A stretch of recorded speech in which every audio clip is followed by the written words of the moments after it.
My name is Ga DaLomba. I'm a rapper from Cape Verde. Ever since the ship arrived in my island, I've been captivated by the story. It's called The Rich Harvest, and it made news headlines here in 2017.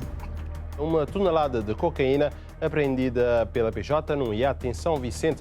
The owner of the boat, the alleged mastermind of the drug trafficking operation, is yet to face justice.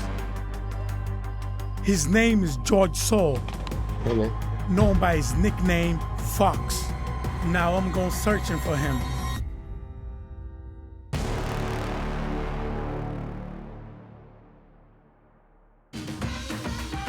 My islands of Cape Verde, right in the middle of Atlantic, are a little paradise on earth, with all year-round sun and beautiful beaches. But the location of Cape Verde has always been a blessing and a curse. Its position between South America and Europe makes Cape Verde a hub for drug traffickers.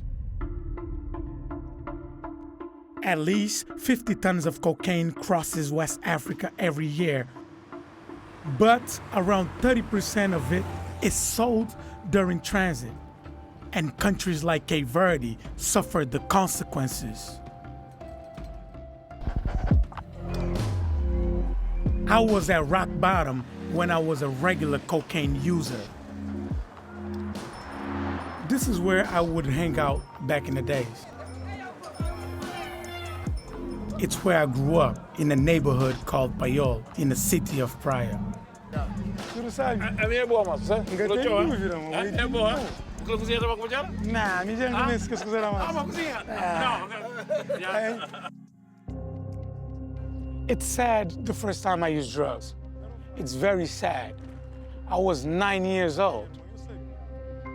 Me and a friend of mine, my brother to today, with somebody that was a guard at his house, we were sitting like this in a garage in the afternoon like this. He gave me what he had. Why would you pass narcotics to a 9-year-old kid, man? I fell in love with cocaine. I was a slave for drugs. I was a slave. When I was a user, it was simple to buy cocaine. But today, it's even easier. Of course, the simplest way to prevent cocaine getting into Cape Verde is at the border. This is the Coast Guard's best patrol boat, but it's been broken for several years and they can't use it. The next line of defense are these smaller boats belonging to the Maritime Police. I met with a police officer who supervised the search of the Rich Harvest. He wanted us to film him anonymously because he's scared of reprisals from organized crime groups. Tell me about the search. How hard was it? Lembro-me de ter, digamos, dos compartimentos, uma cama. Debaixo da cama havia depósito de água. E a única forma que nós conseguimos chegar aí foi precisamente ir retirando a cama, o colchão, o depósito de água e então fomos descendo e encontramos então de facto compartimento com as drogas, como nós podemos ver nas fotografias que eu tenho cá. No total foram 1063 pacotes, que viria a ter peso bruto de 1157 quilos, salvo erro. What did the crew tell you? Disseram que não tinha nada a ver, que nem sabiam se havia droga a bordo. This is the Brazilian crew who sailed the Rich Harvest. Each of them was sentenced to 10 years in this Cape Verde prison. Their convictions were later overturned and the case dismissed. What do you know about the owner of the boat? Havia lá que era Fox. Did you ever try to speak to him? Por acaso não me recordo, mas acho eu que não. Primeiro que não estava, digamos, em Cabo Verde. I want to speak to Fox, but first I need to find out exactly what happened from the crew who sailed the Rich Harvest. I'm teaming up with BBC Brazil journalist Christine Kist, who has been following an investigation by the Brazilian authorities into the rich harvest and tracking down the Brazilian crew.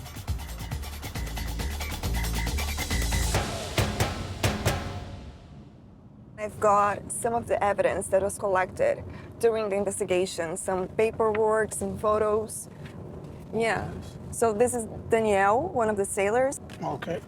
And these are Daniel and Rodrigo, two sailors. Assim que ele se apresentou pra gente, ele se apresentou com o nome dele, George Sou, mas pode me chamar de Fox. Foi a primeira coisa que ele falou. Call me Fox. Chegando aí, canal de Natal. Fox sailed the rich harvest up the coast to Natal. This would be their last port before the Atlantic crossing began. Daniel? Hello. How are you? We've come to meet Hello, Daniel how are Guerra, one of the other crew members, at the Natal Yacht Club, where the rich harvest docked. Yes. This is where the boat was, where everything happened, right? Yes. And that's some pictures, maybe you recognize them. Let's see. This is Yeah. familiar to you? Yes. These photos of Fox were taken by undercover Brazilian police here in Natal. 5 days after these photos were taken, Fox flew back to the UK, claiming he had to attend a friend's wedding. I sit down with Daniel to ask him what happened next. 6, 7 horas da manhã eu estava organizando minha cama e escutei. Falei, ei pessoal, ó a polícia chegando aí. E daí nisso eu olho pela escotilha e já vejo o barco da polícia encostar no nosso. É importante pontuar sobre isso. Eu não estava lá. Because the search happened in Natal, which is outside the state Andre works in, he was not present during the search and not responsible for it. Caiu lá, alguém, Zília me ligou e já me falou, ó, a gente procurou em tudo e não achou. Porque a droga estava escondida de uma forma bastante difícil de ser localizada. A few days later, the rich harvest set sail for Europe. Fox was already back in the UK, so a new captain was hired to skipper the boat. According to Brazilian police, he was also completely unaware of the cocaine hidden on board. At first, the journey went well. Then, in the middle of the Atlantic, the ship's engine broke down. The crew had no option. They had to stop in Cape Verde for repairs. And in a matter of hours, Rodrigo and Daniel's world came crashing down. Uma tonelada de cocaína apreendida pela PJ num iate em São Vicente. How did you feel when the judge gave you 10 years? Uau, não foi nada fácil. Não foi nada fácil. Escutar 10 anos, eu acho. Eu dei, o quê? Tipo, não acredito. Eu ver o quê? 10 anos? Nisso eu olhei para trás, a galera começou a chorar, as famílias chorar. Nesse dia eu deixei de acreditar nas pessoas. Nesse dia eu só acredito na natureza e em mim. Desculpa. We've managed to find Fox's Instagram account. I can see that over the years he has traveled a lot. Most of the posts are from the United Kingdom, and we already know Fox is a British citizen.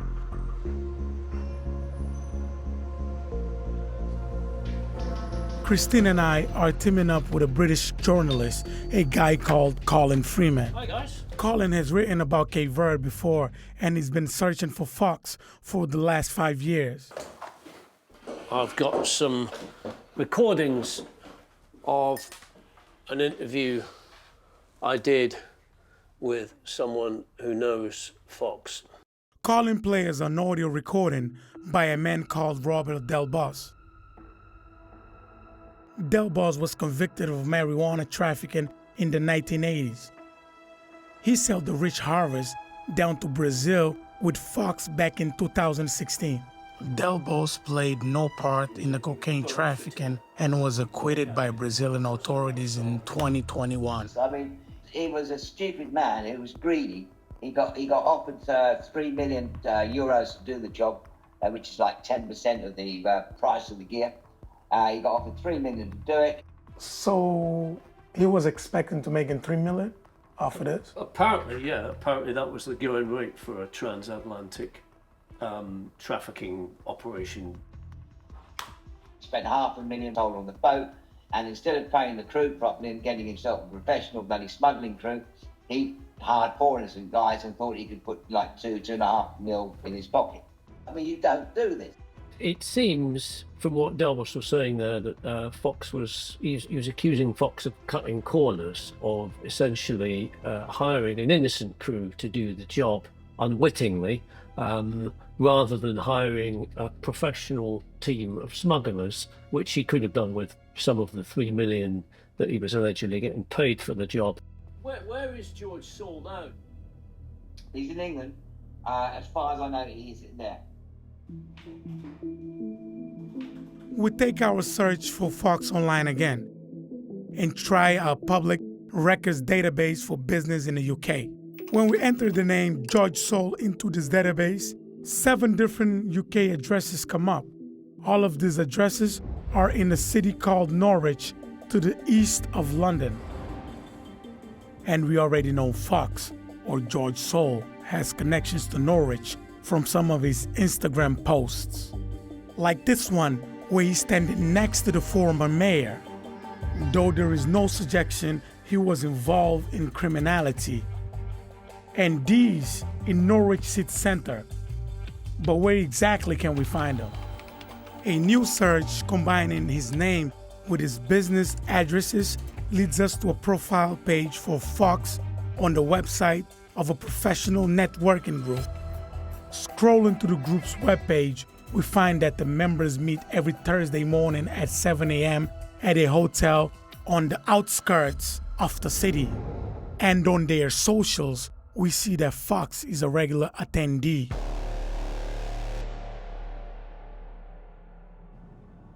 This is a great lead, and that's where we go next. Our plan is to wait until Fox arrives. Then when he's walking through the reception, we will intercept him and ask him a few questions. Jules, our spotter, is positioned in a vehicle by the entrance to the car park, watching all the cars arriving. We are communicating with each other on an open phone line. Jules, are you there? Yeah. Yeah, what time does he normally get here? Now, he's 2 minutes late. Oh, okay. All right. Stand by. Car approaching. Yes. His car is here. Okay. Turning into the hotel now.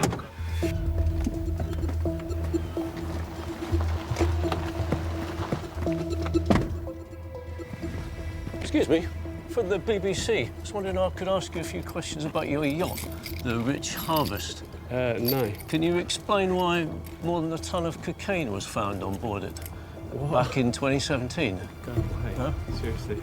Brazilian police say that you are an international drug trafficker. Well, I'm not. And that you masterminded this operation to put a tonne of cocaine on the Rich Harvest boat. Okay. And listen, I'm not doing this, so I'm not here to there were talk 4 sailors, innocent sailors, who went to prison as a result of the drugs that were found on that boat. Guys, this is such a strange... Do you accept that that was your fault? This is such a strange... You're walking away. Is that what you do if trouble takes place? Have you got any remorse over what happened? Would you consider going back to Brazil? There's a case to answer there, isn't there? Oh, sorry, carry on, yeah, we're here to listen. Yeah, I'm not here to talk, I'm afraid. If you want to, you've probably got your own version of events here. If you want to give us your side of the story, you're welcome to, yeah? No, it's driving off. Okay. Didn't want to talk.